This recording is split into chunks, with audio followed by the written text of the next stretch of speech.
Three, two, one. Liftoff. Welcome back to the Ketamine Startup Podcast. I'm Kimberly Chan-Ko, and along with my partner, Dr. Sam Ko, we've helped licensed medical professionals across the United States open up their own ketamine infusion therapy practice. On this podcast, we share the realities of starting a ketamine clinic, marketing it, and more. Today, we're driving into part 2 of our Season 1 highlights, bringing you more of the most valuable insights from our conversations over this past year. From the challenges of starting a private practice to the professional and personal growth that comes with this work, these clips capture some of our biggest takeaways. If you're new to the show, we got links in the show notes so you can check out the full episodes that these excerpts came from. Let's get started and dive in. This clip is from episode 15, Military Precision and Mental Health, a journey into ketamine entrepreneurship with Dr. Will Bianchi. For you and that specific challenge, how did you get better at IVs? So that's a great question. It's funny, right? Because we go through medical training as students. You might do an IV or two, residents. Yeah, but you're practicing very big things that go into necks or groins to resuscitate people. Even some of my combat training, it was focused on just a very different scenario where you're not trying to do something that's very nuanced and making it comfortable for the patient and not very anxiety provoking. That's not always the frame of reference in a trauma bay. So I was honest with myself and I chatted with my wife and I was like, hey, I think I'm pretty out of practice with these.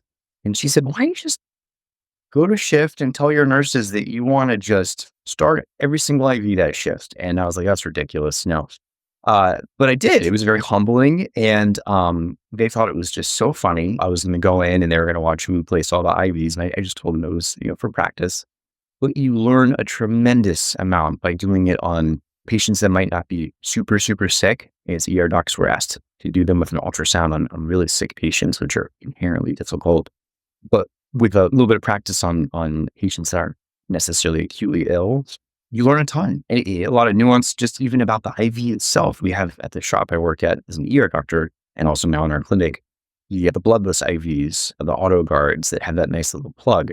Whereas in the Navy, they have the cheapest IV possible and you put it in and inherently the patient was bleeding all over the bed and it's an ER. It's a mess. It's the military. You can put it in my mind. I was like, that is just not at all congruent with a relaxed and peaceful therapeutic ketamine journey. Yeah, just practice and then bringing it into the clinic. But still, there's, like you touched on, there's something different about working on your own shift. This clip is from episode 16, Air Force to Frontline Psychiatry, an entrepreneurial journey with Scarlett Mulligan.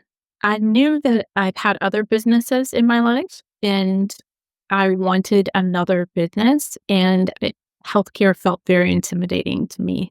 There was some fear associated with going out on my own. I liked the illusion of the security that a W-2 paycheck brought me, but it is an illusion. The ones I really started wrapping my mind around, honestly, they could cut me at any time and I would be out of a paycheck. And then the other thing that kind of came to mind was, if they're willing to pay me this much to work for them, why am I not willing to pay me that much to work for me? And so these were some shifts in my mindset, but my discomfort of seeing these patients suffer, knowing that I could participate in the solution, that discomfort became greater than my fear of launching. And I knew that my 80-year-old self would rather have the regret of failure than the regret of never trying. That is so beautiful. And I really like this concept of the illusion of the W-2, because you're absolutely right. When we have that employee model, you could get fired anytime, or at least in the emergency medicine world, if that corporate group or whatever group you're working for loses the contract with that ER or the hospital, then it's okay, now what do I do? And so in a way, it truly is an illusion. Although it does feel comfortable getting that regular monthly, biweekly paycheck. I think it was Nassim Taleb who said, heroin and a monthly paycheck are the two most addictive substances in the world. This clip is from episode 17, Transformative Journeys, Growth, Mindset, and Psychedelic Insights with Dr. James Latham.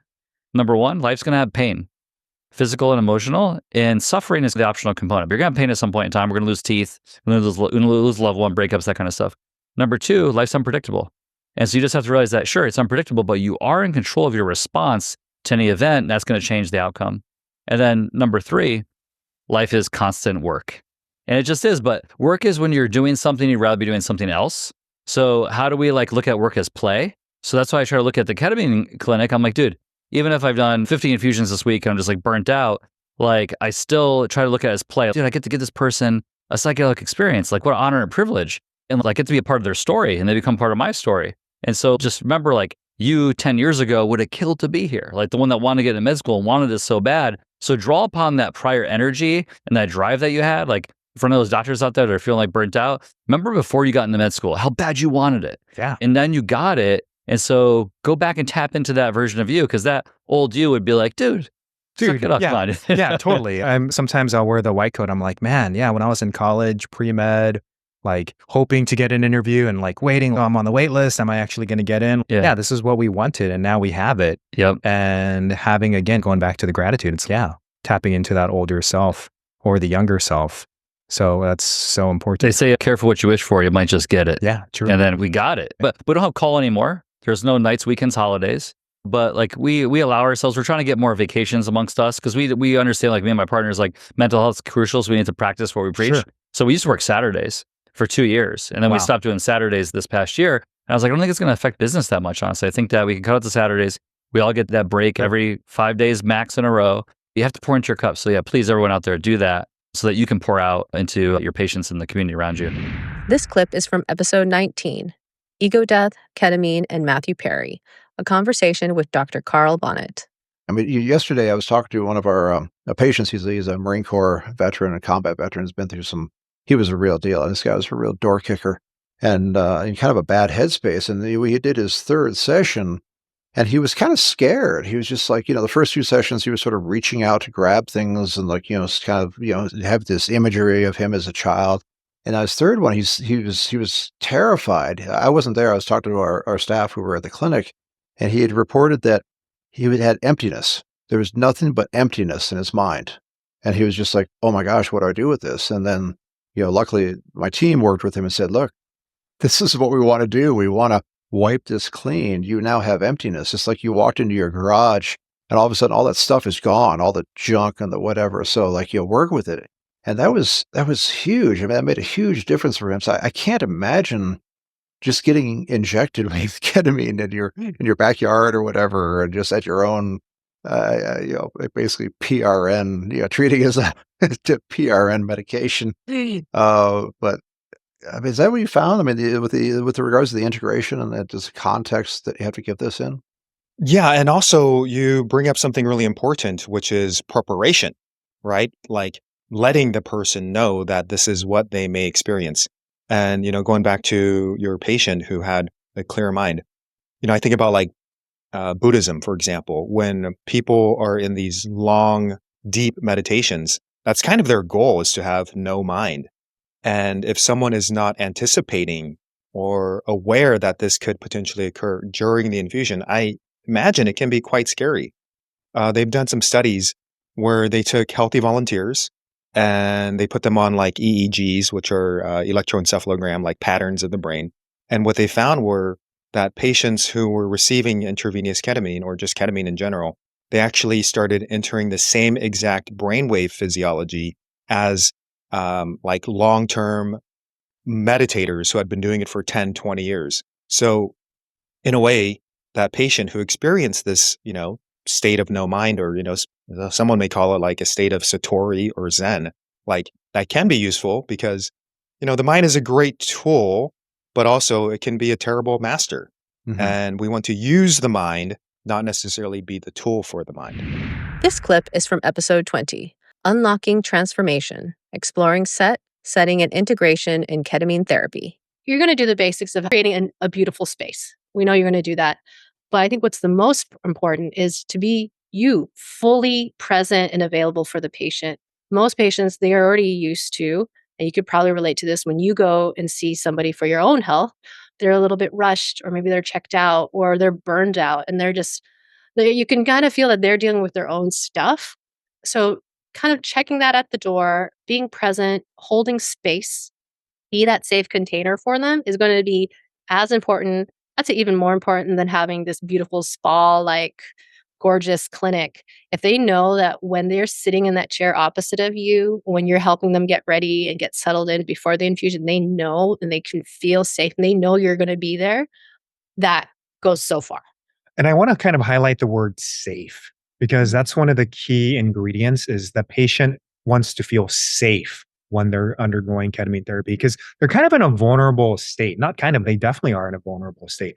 Their eyes are closed. They're, getting this medication that's going to put them in a non-ordinary state of consciousness. Like this safety and how the patient perceives that safety from you will play a crucial role. And one of the things that we do is the vital sign monitoring. And that's what we recommend is in a way, it makes the patient feel safe. Like I have a lot of patients report to me, oh, because I knew you were there, because I knew that my vital signs were being monitored. I knew my oxygen level was being monitored. I felt safe.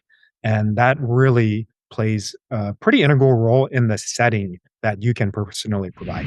This clip is from episode 21, From Anesthesia to Empathy, Pioneering Ketamine Therapy in Brazil with Dr. Tiago Gil.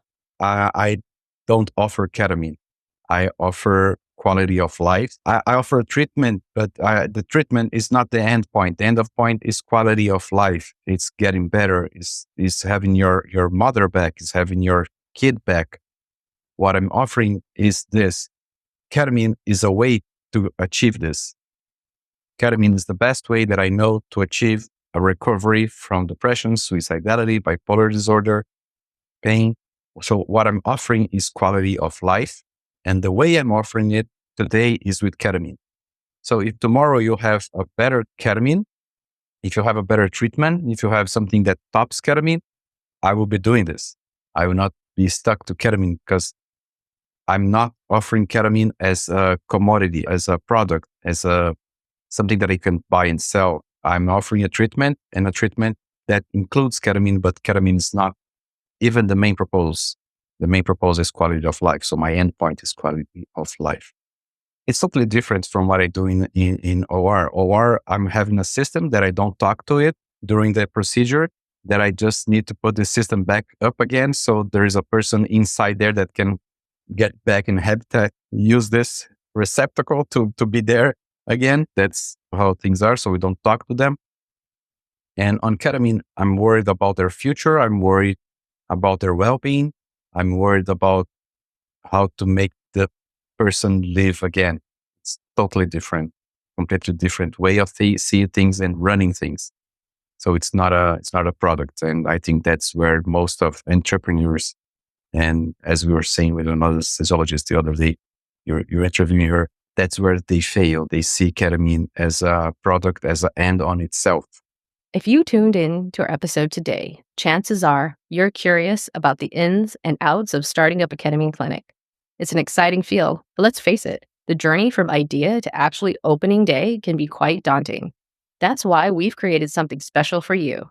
Think of it as your personal roadmap, a free downloadable checklist that lays out the essential steps you need to consider when starting up your ketamine clinic.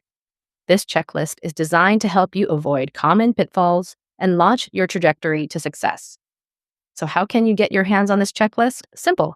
Just visit www.ketaminestartup.com/checklist and grab your free copy today. We've made it easy and accessible because we believe in supporting our community with a valuable resource. ketaminestartup.com/checklist. All right, let's get back to our discussion. Stay tuned and don't forget to download your free checklist during or after the podcast. This clip is from episode 22, Opening a Ketamine Clinic, an unconventional path for emergency physicians. You're probably curious, well, this is really fascinating. How do I even get started? I would say ignoring everything and just putting the how aside. The most important thing is your why. Why are you doing this? And this is going to motivate you. It's going to be part of your clinic. It's going to be part of your branding. So really knowing, why am I even starting this adventure? Because opening up your own practice is hard. There's going to be paperwork. Business might be slow. You might not get a lot of patients at first, 3 to 6 months, and you're worried about cash flow. Or your colleagues who are not in this room They might say, hey, what are you thinking, Paul, Julie? What the heck are you guys thinking? You guys are out there, get back in the ER. So you're going to face challenges, I promise you. But if you have a strong enough why, it's going to get you through that. One of my friends asked me, hey, Sam, imagine that there's a swimming pool. It's filled with toxic waste, gunk, just every pus, just everything you do not want to go through. Would you jump in that swimming pool? I said, heck no. Why the heck would I do that? And then he asked me, well, what if it was your daughter or your son or your loved one on the other end of that swimming pool? Would you be willing to jump in there? And of course, the answer is yes. This is the why, the purpose, the motivation. Now, with ketamine use, it is not covered by insurance, meaning it's cash pay. So some people may think about ketamine clinics and just say, hey, man, I'm just going to go make a bunch of money. It's going to be so easy.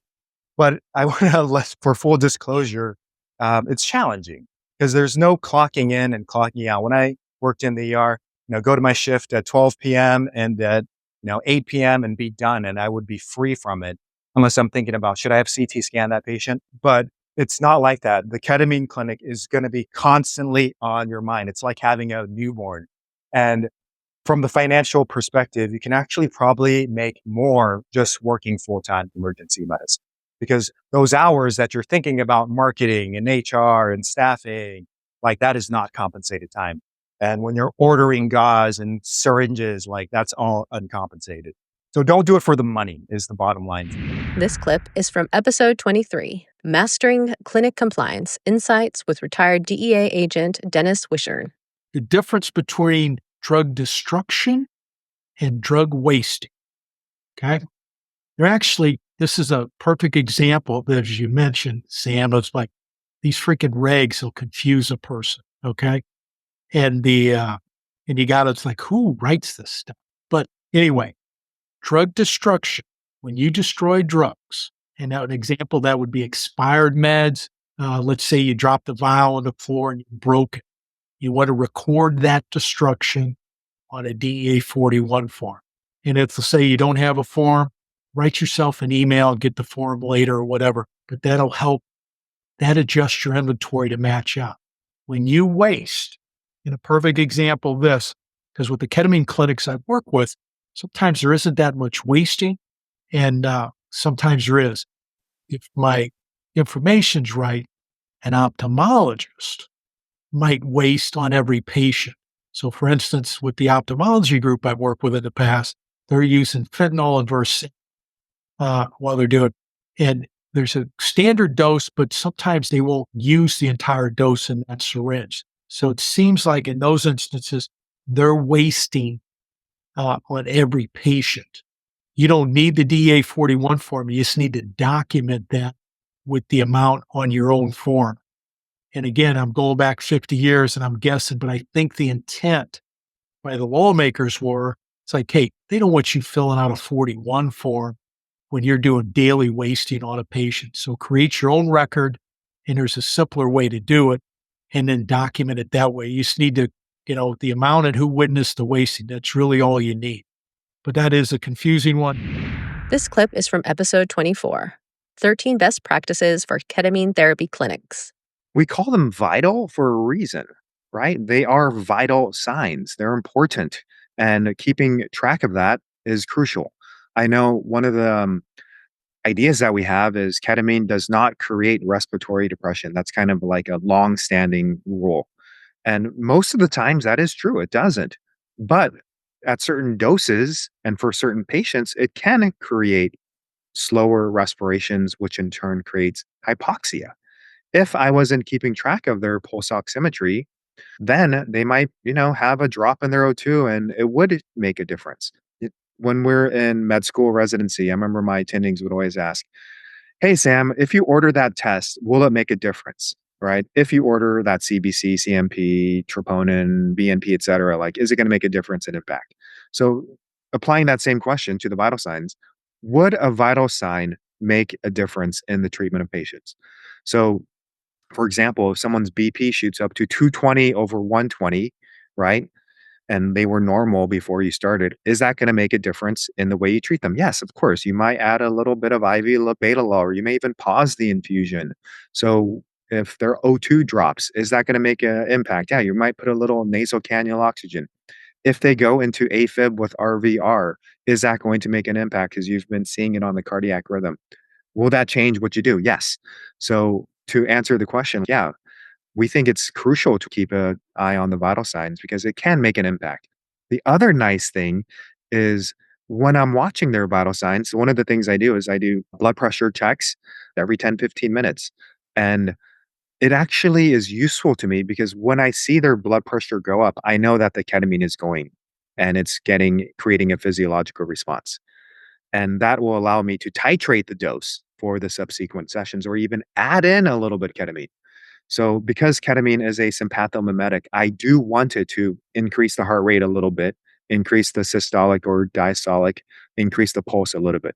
If I do not see those vital sign changes, then I know that I need to add in a little bit more ketamine, either during the infusion or for their subsequent infusion. So it does make an impact. We think it's really crucial. I know some clinics don't keep track of vital signs and there's, they have a rationalization for why. But I think one of the best practices is to do continuous vital sign monitoring and keeping a really close eye on this. This clip is from episode 25, Breaking the Stigma, Ketamine, Forgiveness, and Mental Health with Dr. Mel Herbert. If you're already at the point where you're feeling burnout, then do all the things that we all say to do. So eat well, be careful what you drink. Emergency medicine, alcohol, it's a terrible drug. It's great socially, but it is a short half-life and it makes you feel better for 5 minutes and then makes your depression worse the next day. So eat well, exercise, do all the right things, do your yoga, talk to friends. And if that's not working, step it up, get a therapist. If that's not working, now let's think about some pharmacological interventions. If that's not working, let's think about novel therapies like ketamine, psilocybin, other things. There's a big list. Don't be afraid to go down the list because we need you to do this job. I mean, selfishly, we need you. If we burn out all the emergency physicians, we're screwed. We need you at the front lines.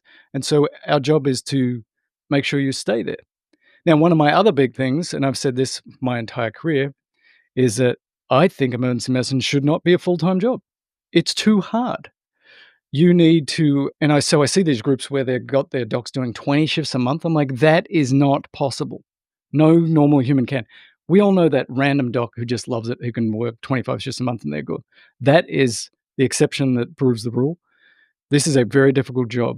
And one of the things you need to do is have a lot of time because we're doing all this stress and then we're effing up our circadian rhythms and doing days and nights. And that alone will make you depressed and is the cardiovascular equivalent of 2 packs a day. So try and reduce the number of shifts and get your mental health in line and go down the list if it's not working. But take time off.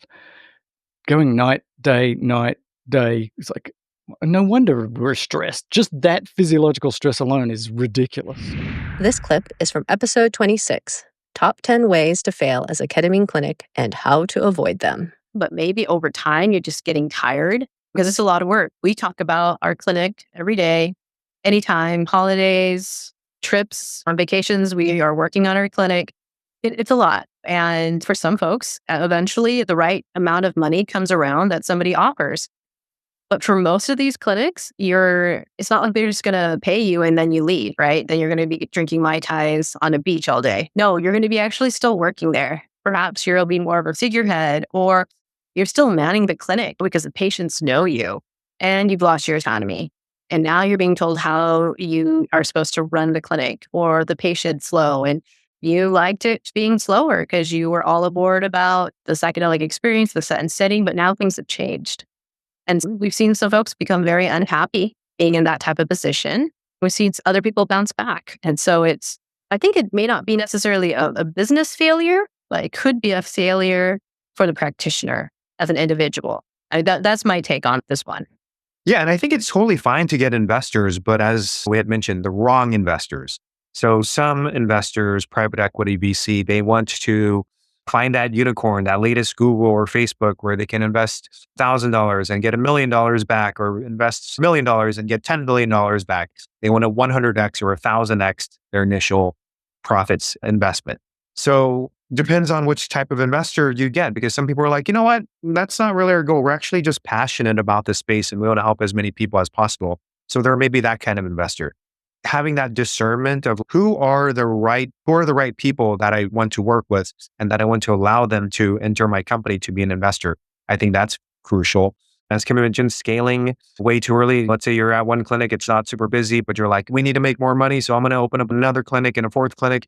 And by then your resources are spread thin. And again, we have seen that where clinic will get acquired by a venture capital or private equity, and they feel pressure to expand. And they're like, hey, we need to grow and you need to have 10x your EBIT and you need to grow at a 50% a month or whatever. You need to open up a clinic once a month for the next 12 months or whatever it may be.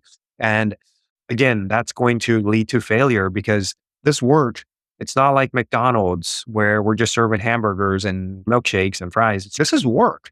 And again, the patients are very vulnerable, can be very vulnerable or enter that vulnerable space. And I think scaling too early, taking on the wrong type of people to invest in your company would be a huge mistake. And this wraps up our season 1 highlights. It's been an incredible journey sharing these conversations with you, and we hope these clips provide some inspiration, insights, and actionable takeaways for your own clinic journey. If you heard something today that piqued your interest, don't forget to check the show notes for links to the full episode. And as always, thank you for listening.